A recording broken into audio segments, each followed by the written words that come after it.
The Anbernic RG35XX-H has recently released, and I've been very excited in anticipation for this release, mainly because if you've been any long-term watcher of my channel, you might have seen a video from way back in the beginning of my channel talking about the 351M, and that was one of my favorite handhelds to recommend people. And thankfully, this new model that has come out has finally supplanted that as my #1 recommended handheld for at least newcomers, and coming at a price point of $67.99, and it has the same 3.5-inch IPS display from the Anbernic RG35XX Plus. Including that same screen, it even has the same H700 processor with the same 1GB of LPDDR4 RAM. That is a mouthful to say, but it has all these new features that I loved on the Plus model, but now in a landscape form factor with dual analog sticks. And that allows you to do a couple more things. It allows for much greater ease of use for when playing 3D games, and it overall is, for me, more comfortable to hold. One of the other features this device has from the Plus is the built-in Wi-Fi and Bluetooth, which came in handy tremendously. And the wonderful thing about it carrying over the same chipset from this previous models, it allows for much greater support from the community in terms of building custom solutions for softwares. Things in the past like 351elec or Garlic OS, stuff like that. The more widespread this chipset becomes, the more software development will go into it. And I always say don't buy something for what it could be or what people claim it will become. Smarter to buy what it is today.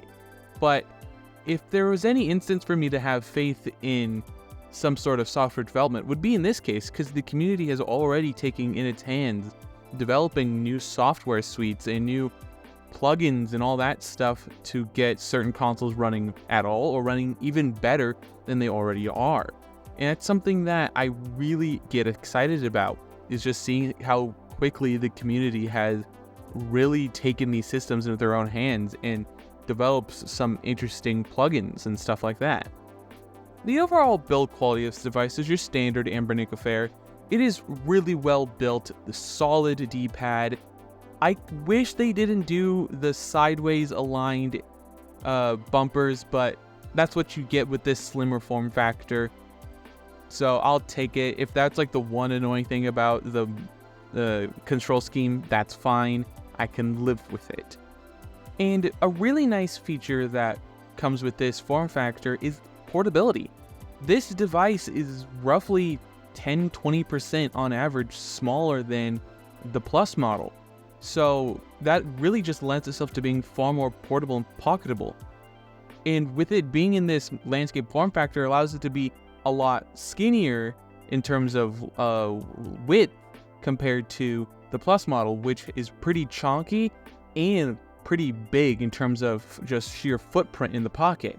So this more slimmer and more streamlined form factor allows it to sit in the pocket much more like a phone would than shoving a whole ass Game Boy in your pocket, which could look very conspicuous. In terms of the software experience, I wish it was a bit more of something.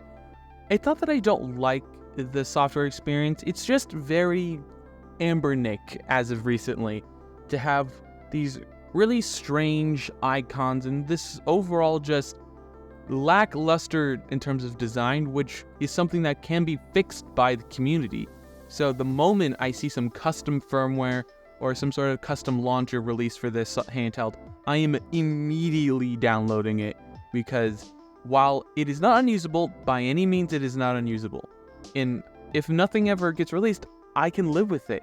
It's just so emulator, if you know what I mean. Because like, I love the feeling of being able to grab a handheld, boot it up, and it feels like I'm playing on a handheld that was meant to play these games.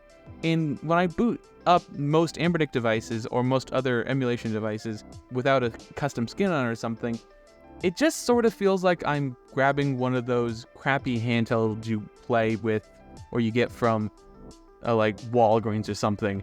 It's one of those at games devices, and it's not of any fault of them. This is just a very personal thing for me. I just need to feel that immersion almost. To feel like when I'm about to play this classic game, it's meant to feel at home on a device, you know?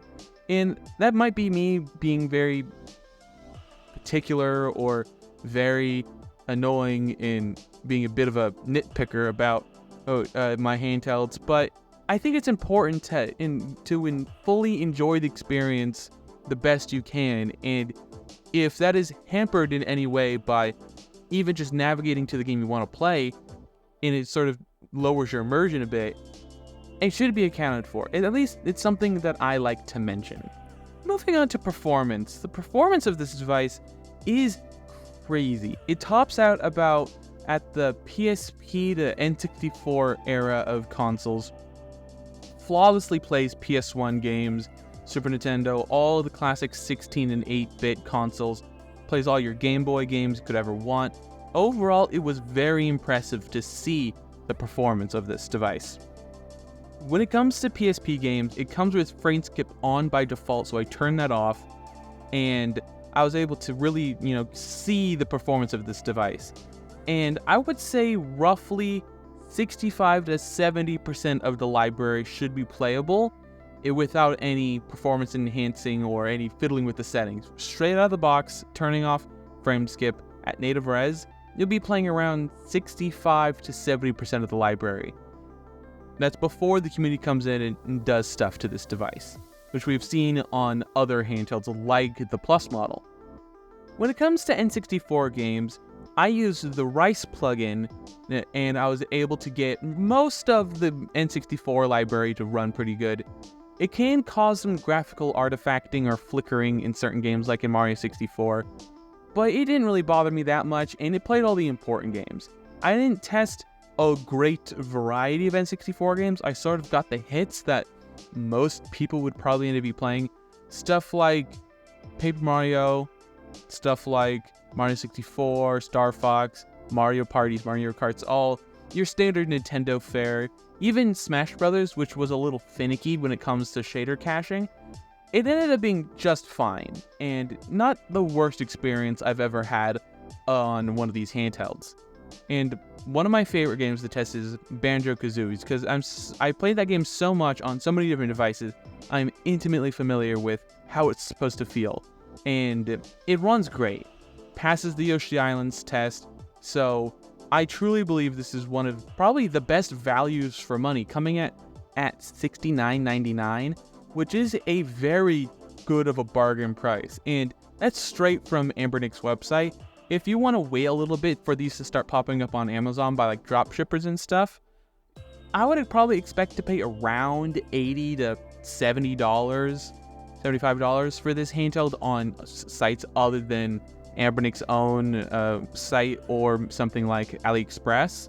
So that's something to bear in mind if you see these on Amazon. They will be probably 5 to 10% on markup, but you get the benefit of getting it in like 2 days instead of like the week and a half you would probably have to wait, or even longer from AliExpress or Anbernic's own site, which I'll be fair to them, they do offer US shipping when it's in stock. Not every time, every item supports that, or if we'll even have more stock of that. And there's no way to really keep track of when it does come back in stock, if ever.